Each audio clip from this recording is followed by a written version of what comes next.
Dito nga, sa isang maliit na kalsada ng Tondo, ay merong isang Filipino-Chinese restaurant na siguradong babalik-balikan nyo. Alam nyo ba, na since 2018 pa sila nagbibigay ng masasarap na pagkain at ang mas lalong nakakabilib dahil dating chef ang may-ari, may mahigit 25 years experience na sa pagluluto bago niya binuksan ang sarili niyang restaurant. Sir, magandang tanghali po. Kamusta po kayo? Okay lang po, sir. Sir, ano pong pangalan nila? Ako po si Lino Ortiz, isa sa may-ari ng Ortiz Phil Chinese Restaurant dito sa Kuncha, Tondo, Manila. Sir, so nabanggit nyo kanina, Filipino-Chinese restaurant. So, sir, ano ba naging inspirasyon nyo para magtayo ng ganitong restaurant? Inspirasyon ko, sir, number one, sa kahirapan, saka sa pamilya, na kailangan maiangat din konti. Kahit konti lang kasi sa hanap buhay namin, na bilang kusinero, ay kailangan natin mangarap kahit pang pamilya. Hindi naman natin mangarap ng kung anong darating. So, sir, nabanggit nyo dati kayong kusinero. So, ito bang mga minuto na to, sir, ay natutunan nyo to nung kayo pa ay kusinero? Yes, sir. Yun yung mga menu, sir, na natutunan ko sa mga pinapasukan ko. Kumbaga, pinaghaluhalo ko sila, ina-apply ko dito sa sarili ko. Sir, anong oras po kayo nag-open dito? Nag-open kami, sir, 10:30 to 12. Everyday po yun, sir? Yes, sir. Monday to Sunday sila open? Yes, sir. Yes, sir. Ano naman po yung mga specialty nyo dito?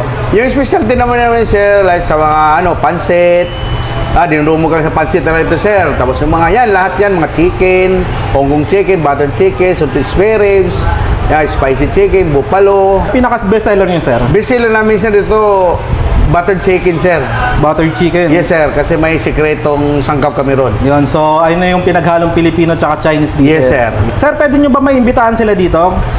Inimbitahan ko yung mga hindi pa nakapunta dito. Tikman nyo yung Ortiz na dish. Masiyahan kayo. Pangako namin yan. Thank you po, sir. So, what's up mga katak? So, dito nga pala tayo ngayon sa may Moriones, Tondo, sa may 437 Concha Street, Tondo, Manila. Yes, so, dito sir. nga pala tayo kay Ortiz Filipino-Chinese Restaurant. So, pinaghalo siyang Filipino tsaka Chinese cuisine. Ito yung pampano with tofu tsaka pork. Yang chow. Tikman muna natin ito. Pampano.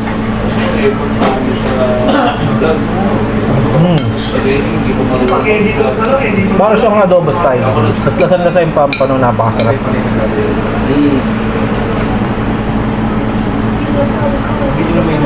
Tapos meron silang kampalaya dito. Yan, Filipino dishes naman to. Tignan natin to.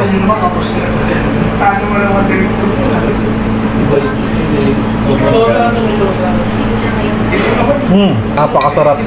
Hindi siya mapait. Ayan o. Kahit sibuyas, hindi matatakot yung anak na kainin to.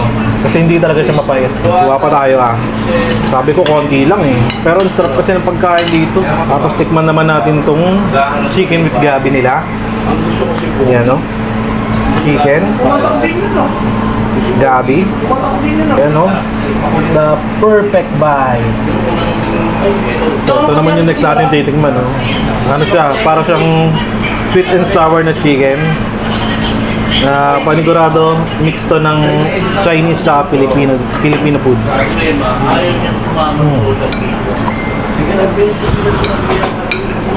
Sarap. Tapos meron din sila ditong pineapple fried rice. Tapos meron din sila ditong Bihon Singapore. Uy, Beyond Singapore.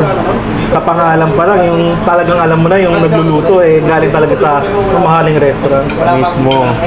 Yan. Tapos may itlog to. Tapos sabi nga nung may-ari, palang partner to ng black vinegar. Maganda mga sabay kayo may goodies Okay, Lumaan po, tignan mo, dobra yung sinalan. Ang problema ko bigyan mo na ng brand si vlog niya na lang yung brand. Oo. Kaso kailangan isusuot tsaka mapakita talaga. Alin? Customize mo ito. Para kailangan yan. Baga si Luli sa Ramando. Solid. Napakasarap. Napakarami ng serving dito So okay siya sa mga pambarkada at pang pamilya. Hindi ka nalugi dito. Kaya dayuhin nyo na to.